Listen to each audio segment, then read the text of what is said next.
They told me, son, you're special. You were born to do great things.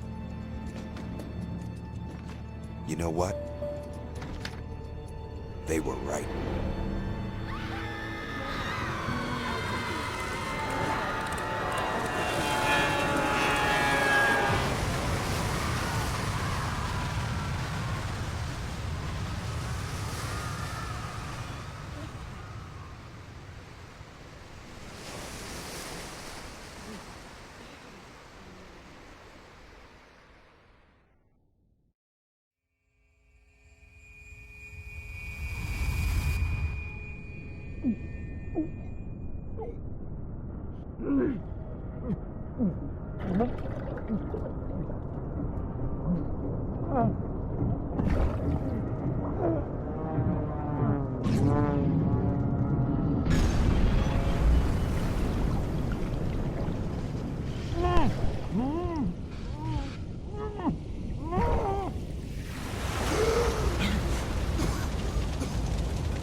I am Andrew Ryan, and I'm here to ask you a question.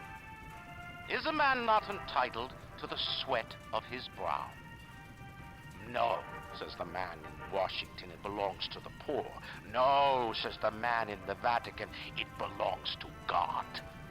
No, says the man in Moscow, it belongs to everyone. I rejected those answers. Instead, I chose something different. I chose the impossible. I chose rapture. A city where the artist would not fear the censor, where the scientist would not be bound by petty morality, where the great would not be constrained by the small. And with the sweat of your brow, rapture can become your city as well.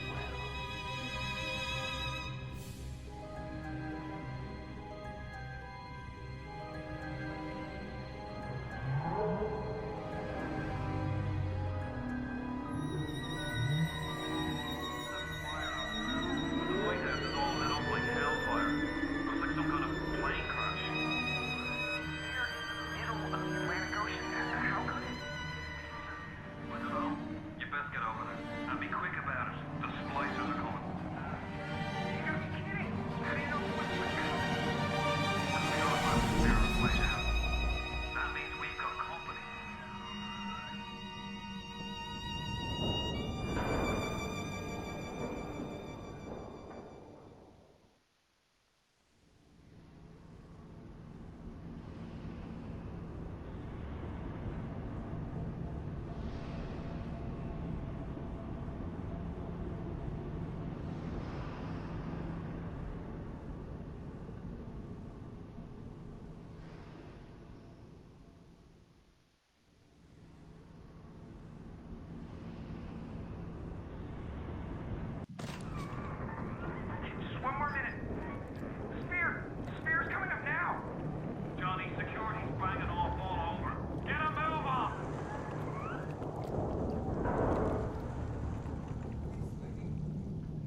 someone new.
Just a bit border. How do you like that, sister?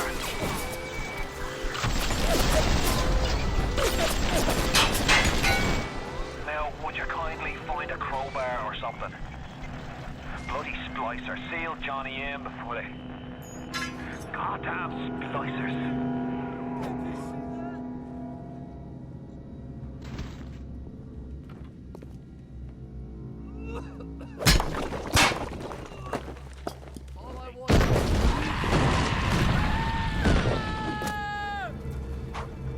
I didn't mean to hurt anyone!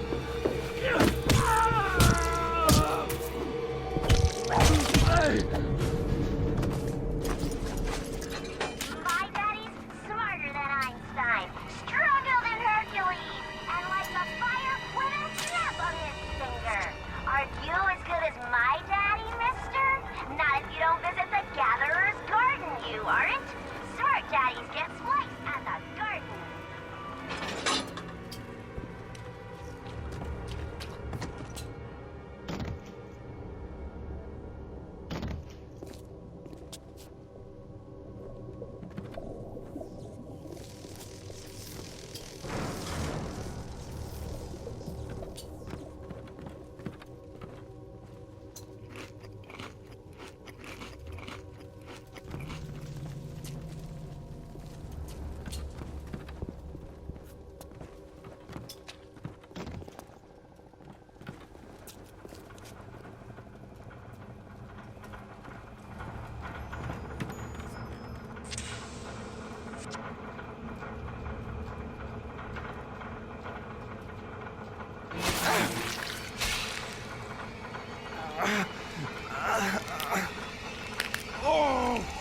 Steady now. Your genetic code is being rewritten.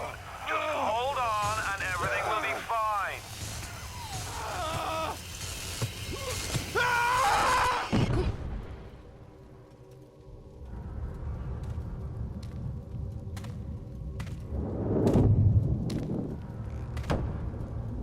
This little fish looks like he just had his cherry popped. Wonder if he's still got some Adam on him.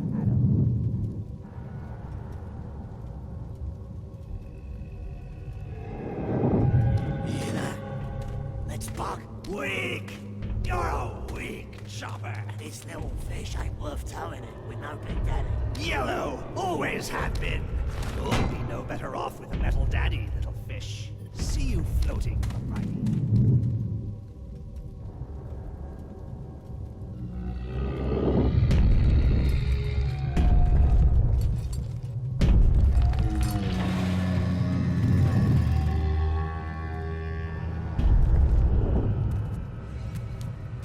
Look, Mr. Bubbles, it's an angel. angel.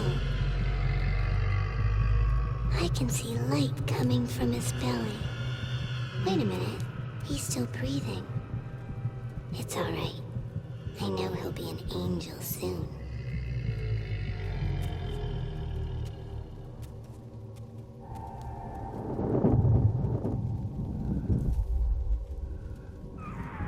You alright, Boyle? First time plasmid's a real kick from a mule.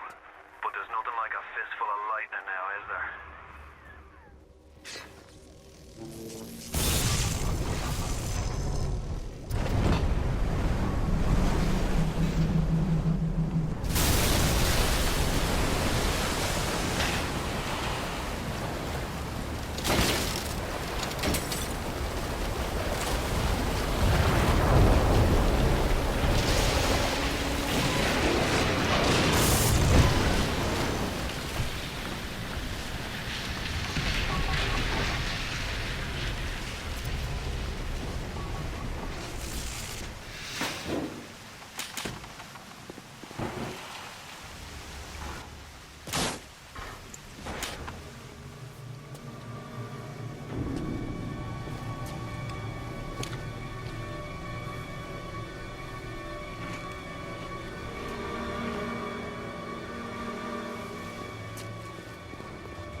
Leave me alone! Tell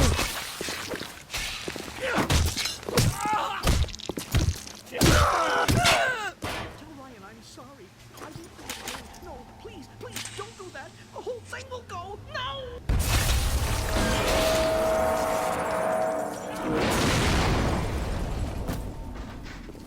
Don't fucking judge me!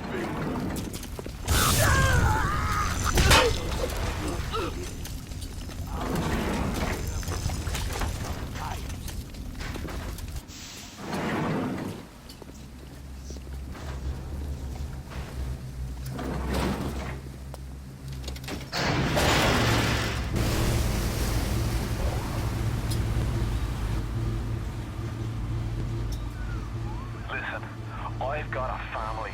I need to get them out of here. But the splicers have cut me off from them. If you can reach them in Neptune's bounty, then maybe, just maybe... I know you must feel like the unluckiest man in the world right now, but you're the only hope I'll ever see my wife and child again. Go to Neptune's bounty. Find my family, please.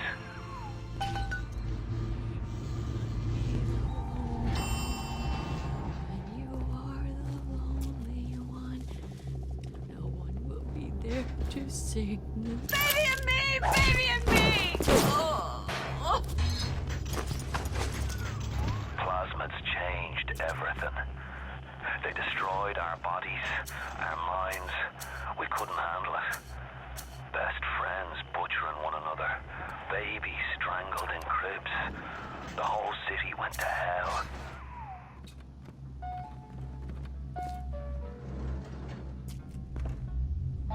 If I didn't care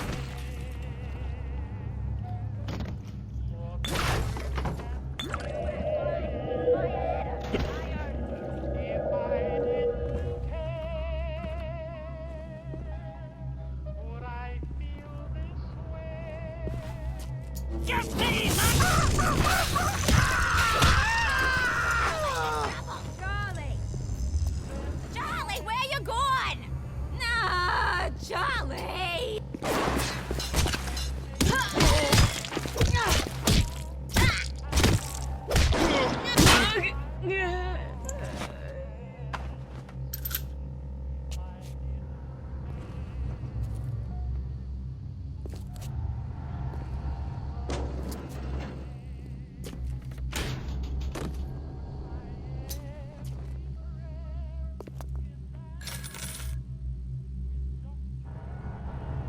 You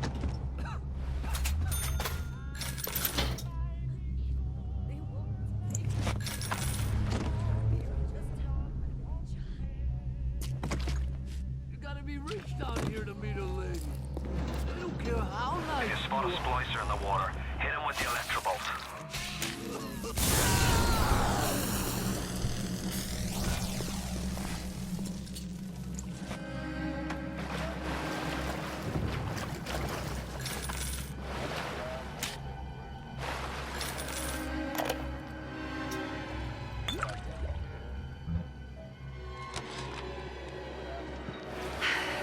Another New Year's, another night alone. I'm out and you're stuck in Festus.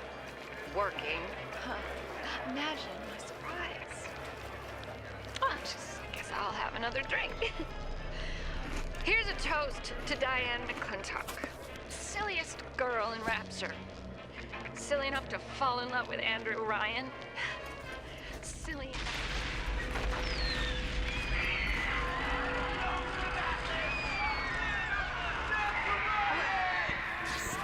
What happened? I'm bleeding. Oh, God. What's happening?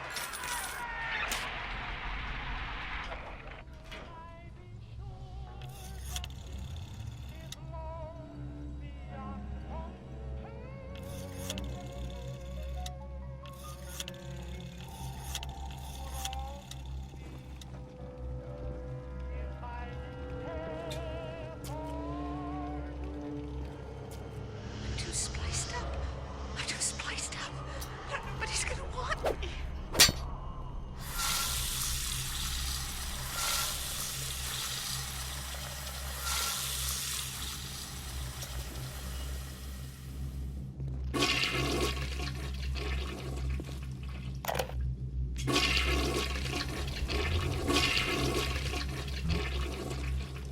Hey, Brenda, you care to tell me why you've had a hole in the wall the size of Plymouth Rock coming out of your crapper going on 3 weeks now? I just wanted Nah, I to ain't come saying I'm Shakespeare. I'm trying to run a respectable theater. I got working folk coming in from Port Neptune trying to catch a little diversion. And all I can think about is the stink coming out of your shitter. Get it fixed.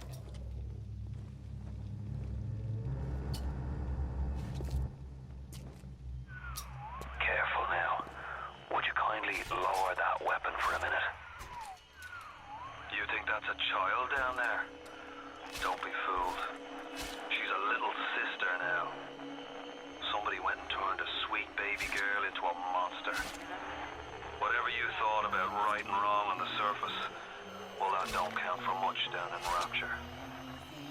Those little sisters, they carry Adam, the genetic material that keeps the wheels of Rapture turning.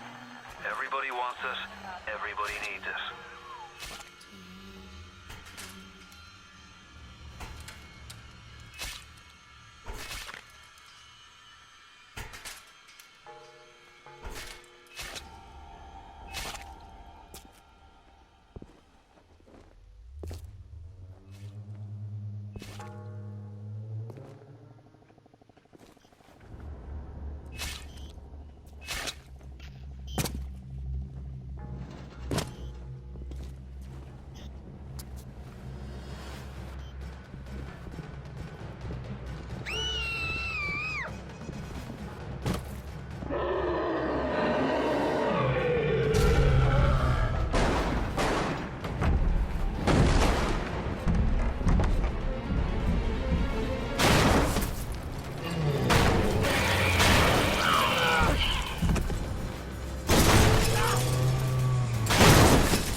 Hey, I'm Jeff Keighley here in Boston to go behind the scenes to hear some untold stories about the making of BioShock with Ken Levine and Sean Robertson.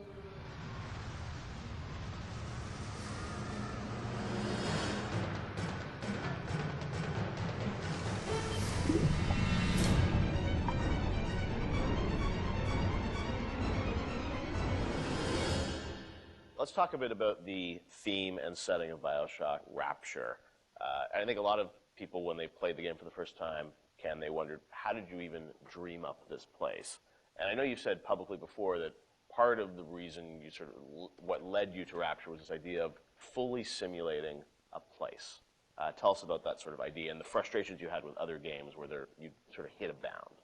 I think our philosophy was always to do what we were doing 100% rather than try to do something bigger and do it 50% or 40%. So one of the ideas of, and this sort of came from System Shock 2 as well, where you focus on an area that you can really bring to life and you kind of eliminate the questions of, well, why can't I go over the bridge to New Jersey? So we were able to really make a place, I think, that felt believable and real, even though in actuality it was really quite limited. But we just sort of dressed it with all these buildings outside that were all, were all basically glorified fakes. Let the story drive what we needed to show rather than some kind of like predetermined map which we set down, which is a little different than like System Shock 2, where we actually mapped a spaceship out deck by deck. Yeah. Because I don't know what the philosophy felt a little different there, because you want to feel like a real spaceship that was sort of stacked on top of each other.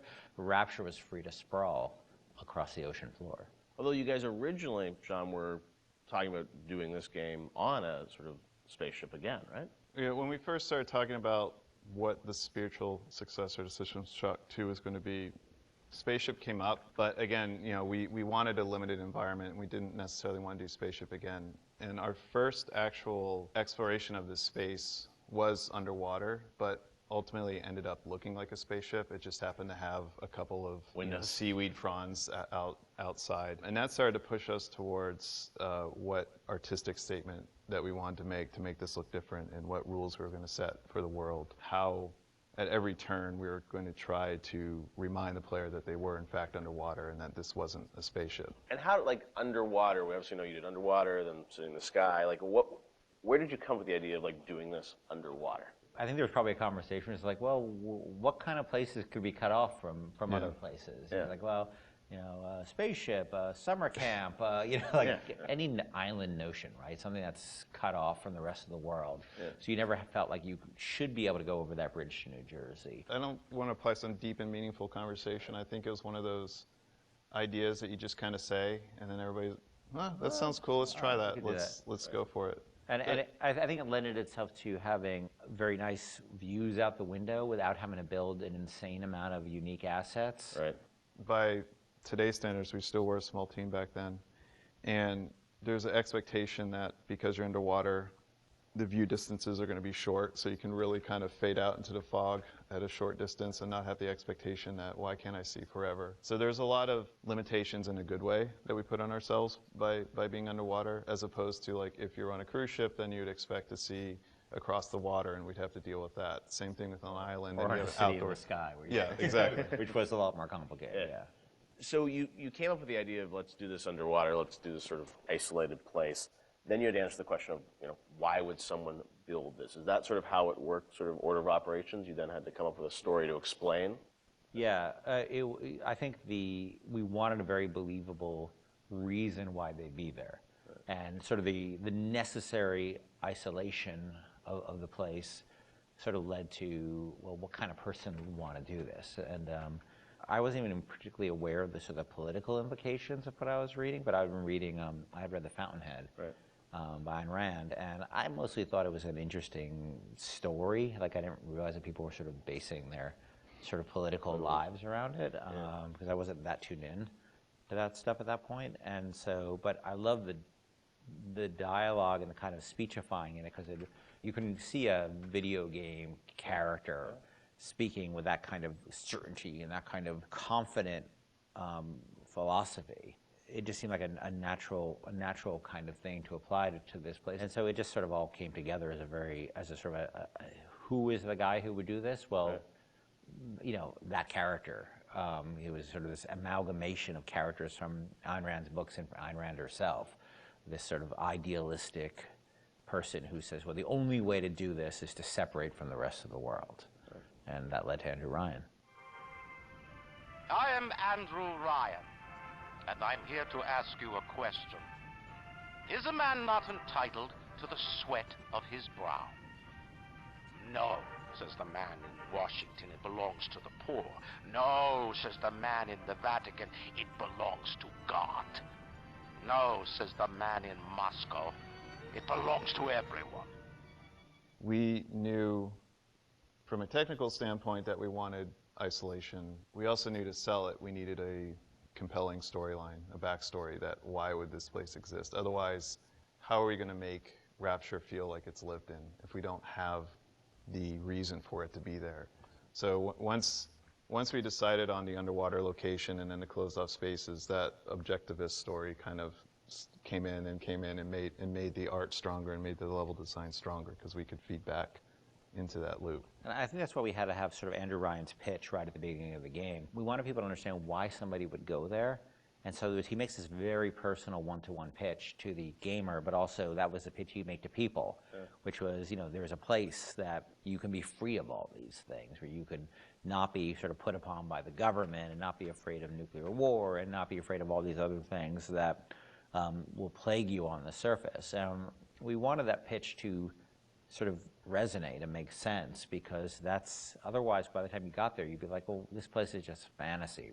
Nobody would ever come here. And that the beauty of the place also was also tied into that. It had to be a very attractive proposition, or people who would believe that people would go, leave their lives and go to the bottom of the ocean. I'm sure in some ways you had to convince the team and enroll them in your sort of vision of, you know, who this character was going to be and what the setting was going to be. How did that work, Sean? I mean, did Ken come in and say, hey, I've been reading these books, and I think we could sort of... I believe he just came in one day on a horse and said, Ayn Rand, everybody read The Fountainhead. Exactly. I bought 30 copies of it. Yeah, I think, you know...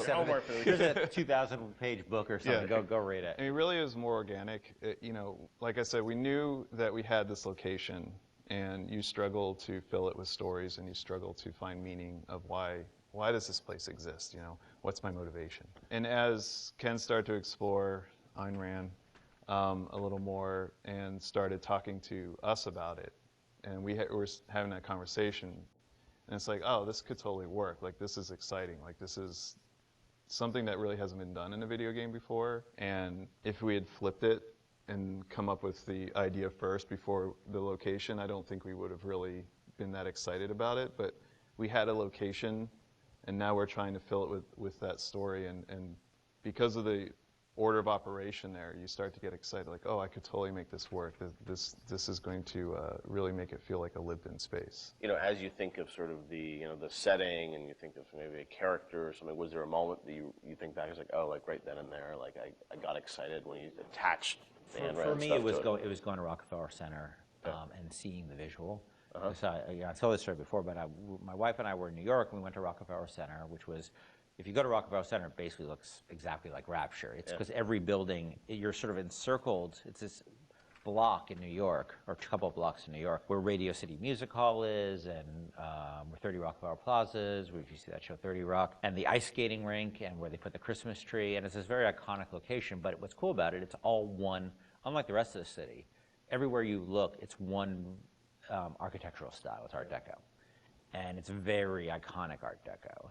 And my wife and I were there, and we were sort of working on the game, and we didn't have a visual style. And all of a sudden, I started looking around, and I said, oh, this could be a visual for the game. Also, the geometry of it was actually quite conducive to making a video game, because it wasn't overly complicated geometry. Art Deco is quite bold and simple. Bold and geometric, and simple. And so my wife and I bought a couple of tourist cameras this was before iPhone cameras, exactly. You know. Throwaway cameras, Yeah, throwaway cameras with little Kodak things, and we just started photographing doorknobs and light fixtures, and just sort of developed the photos. Remember that? Brought them in and said, come to the office, here's a stack of stuff. Here's a stack of photos. Take a look. I'll see you guys in a couple of years.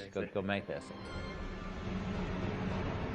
City where the artist would not fear the censor, where the scientist would not be bound by petty morality, where the great would not be constrained by the small. And with the sweat of your brow, Rapture can become your city as well. So you had kind of a theme, you came up with an art style, some of the iconic characters, and then, you really had to build the narrative around it. And you've talked about, a lot of the themes in the game and, greed, jealousy, sex, violence, all the things that sort of, drive us or what destroy us. And that was something I think that, as you thought about the story of the game, you wanted to, I'm sure, reflect some of those, right? Because I think people love the characters that's sort of flawed in a way, and this is a world which is its own little microcosm, but had a lot of tension inside of it. Yeah, I mean, the character of Ryan was sort of, he's basically invisible through most of the game, right? Except for a very small portion. But he's very present because he exists, the city is him, right? It's such a representation of him. We never want to cut away to a cutscene where you saw Andrew Ryan, planning and scheming. We wanted him to be very present without actually being present. But once you had Ryan, and once you had his desire to protect this vision of his, you just had to then come up with the characters who'd be arrayed in opposition to him. So we had this character, the Big Daddy, and then eventually the character of the Little Sister. And so characters like Tenenbaum came along, like, here's a person who's in opposition to him for this reason. And then you have, for more noble reasons. And then you have a character like Atlas, who's much more cynical opposition. Once we had all those characters arrayed, we're like, well, who are you? And, you ended up being a sort of, a pawn in the middle of all this opposition to Ryan. We just kept sort of homing in on that theme and making sure that you weren't, eventually figuring out that you couldn't just be here by an accident, that you're an integral part of this story, even though you don't know you're an integral part of this story. You think you're just there by happenstance. Look, Mr. Bubbles, it's an angel. I can see light coming from his belly. Wait a minute, he's still breathing. It's all right. I know he'll be an angel soon.